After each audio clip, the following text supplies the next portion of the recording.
মুড়ি ভাজাতে গিয়ে দুজনকার মধ্যে একটা ভয়ঙ্কর মারাপিটের সৃষ্টি হয়ে গেল, যার ফলে আমাকে তৎক্ষণাৎ চুল কাটাতে যেতে হলো।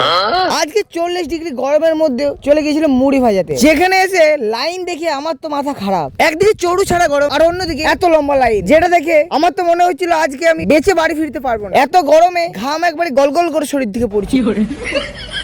আর এইদিকে দেখতে পাচ্ছ এত গরমের মধ্যে এই ছেলেগুলো এসছে মুড়ি ভাজাতে। এটা হচ্ছে আমার ভাইপো, অনেক রিকোয়েস্ট করলো, বললো কাকা কাকা আমাকে তোমার ভিডিওতে নাও। ওই জন্য আমি আমার ভিডিওতে আমার ভাইপোকে নিচ্ছি।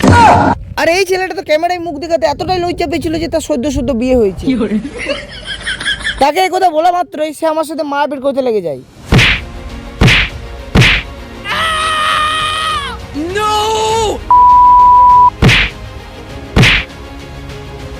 তারপর বাড়ি এসে চলে যায় সেলুন, কারণ অনেকেই আমার চুলদারির অবস্থা দেখে বলছিল যে কতজন মেয়ে যেন আমাকে ছেড়ে দিয়ে চলে গেছে।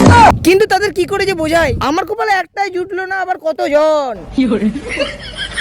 সেলুনে আসা মাত্রই ফট করে চুলটা কাটতে বসে যায়। চুল দাড়িটা কাটার পর ঘরে আসি দেখি হয়তো তারা ঠিকই বলছিল, দাড়ি চুলটা কেটে একটু হিরো হিরো লাগছে।